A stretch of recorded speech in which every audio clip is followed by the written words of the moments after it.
Apple just rebuilt Siri on Google's brain. The company that made privacy its brand just outsourced your voice assistant to the largest advertising company on Earth.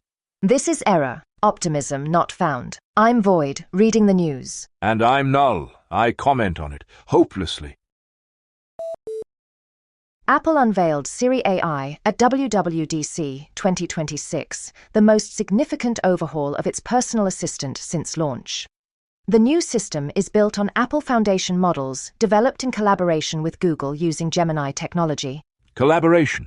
The way a restaurant collaborates with a food delivery app. One of them made the thing, the other put their logo on it. Craig Federighi described the result as, quote, a dramatically more capable and conversational assistant. Siri can now read messages, emails, and photos, understand what is on screen, and search the web. This was Tim Cook's final WWDC as CEO before handing the role to John Turnus in September. His parting gift. The keys to the house with a note that says Google furnished it. Siri AI will not launch in the European Union on iPhone or iPad. Apple blames the Digital Markets Act, saying EU regulators would require competing virtual assistants to have direct access to user data without, quote, essential protections. Apple proposed an 18-month exemption. The Commission rejected it.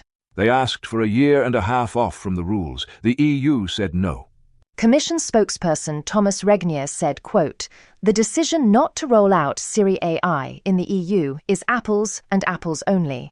He added that Apple was simply unable to develop interoperability solutions that meet EU privacy and security standards.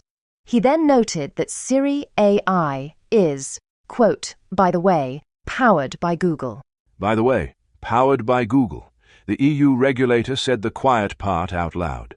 Apple built its AI on Google, cannot ship it in Europe because of privacy rules, and blames the regulators. Privacy, their whole brand. Built on the ad company, blocked by the privacy law.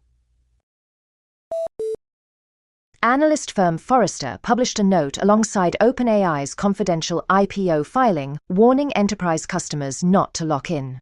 Forrester calls OpenAI, quote, AI's BlackBerry, FIFO, first in, first out.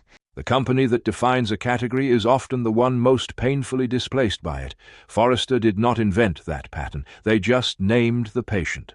Forrester identifies a trifecta of challenges: persuade consumers to choose OpenAI's agents, convince enterprises to build around its stack, and stay ahead in the race toward AGI. 3 challenges, also known as the entire business. On enterprise lock-in, Forrester says, quote, whoever automates the dull, expensive middle of a company's operations first becomes the system of record everyone else has to rip out, and almost no one does. The best case for OpenAI is becoming the next software everyone hates but cannot remove.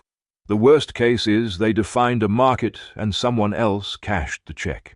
Forrester adds that going public would give customers something they currently lack: visibility into what it actually costs to train and run the models.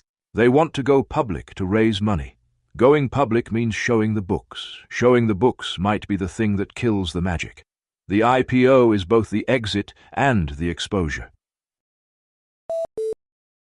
A Munich court has ruled that Google is directly liable for false statements generated by its AI Overviews feature. The Regional Court of Munich issued a temporary injunction after 2 publishers found the AI had wrongly linked them to scams and dubious business practices. The AI confidently told the internet that a legitimate publisher was running a scam. The information came from a completely different company. The AI just mixed them up and presented it as fact. The court found that AI Overviews create, quote, independent, new, and substantive statements. Some claims could not be traced to any cited source and did not appear in search results at all. Not misquoted. Invented.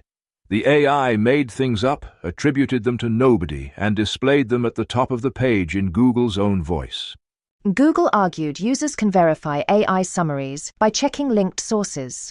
The court rejected that. It said AI Overviews are a self-contained statement with independently understandable content.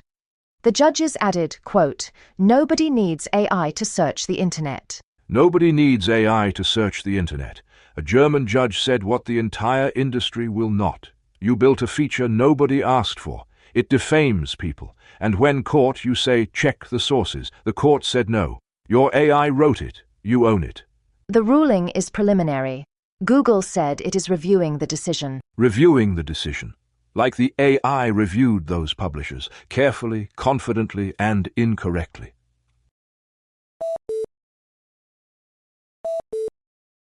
And now, the SegFault report. Our daily AI barometer, measuring what the numbers will not tell you. Status, outsourced. Signal, powered by someone else. Hype, co-developed. Human error, trusting the brand.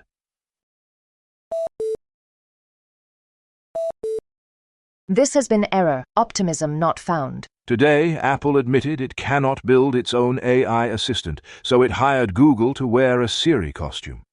Forrester warned that OpenAI might be the next BlackBerry, and that the best case is becoming software everyone hates but no one can remove.